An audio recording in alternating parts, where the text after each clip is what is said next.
А после в болницата, когато въпреки лечението детето се влошавало, то само още веднъж попитало: тати, нали умират само старите хора от мъжки и женски род?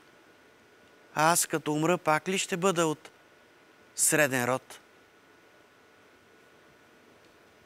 Смъката не се свиква, но когато Бог е отредил някому да живее, той се смилява над него и му подсказва как и какво да прави. В началото на всяка нова учебна година бащата купувал всички учебници и тетрадки за следващия клас. Подвързвал ги в син табак, амбалажна хартия. Залепвал им етикети и ги надписвал с писалка, с писец, с синьо мастило от бакелитената мастилница на детето. Изписвал името му с букви като в тетрадка по краснопис, с тънко и дебело, както казвала учителката.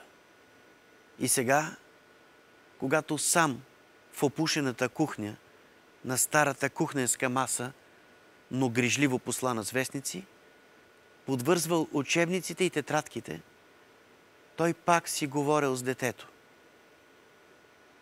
И да ги пазиш, да не драскаш по учебниците, да си пазиш тетрадките, да не се скъсат и ти да не късаш листове от тях, че после се разпадат и ще забравиш какво сте учили през първия срок. И други такива работи му говорил.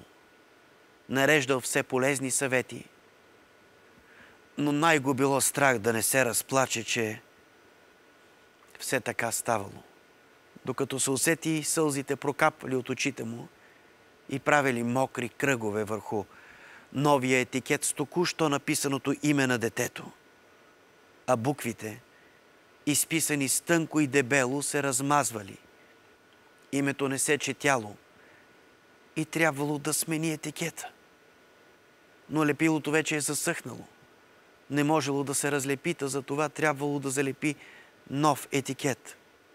И пак така, грижливо, да изпише с равни букви, с тънко и дебело, името на детето, предмета и в кой клас учи.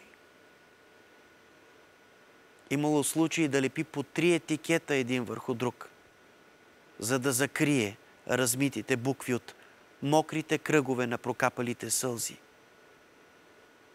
Но не се отказвал. Не се отказвал, докато не подвърже и надпише всички учебници и тетрадки за новата учебна година.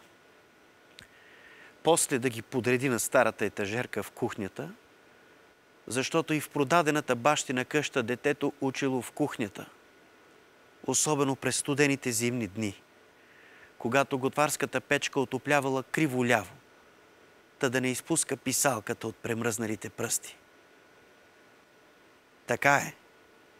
Като имаш дете и искаш да отиде на училище за новата учебна година с чисто нови, подвързани и красиво надписани учебници и тетрадки. Дете. Дума от среден род.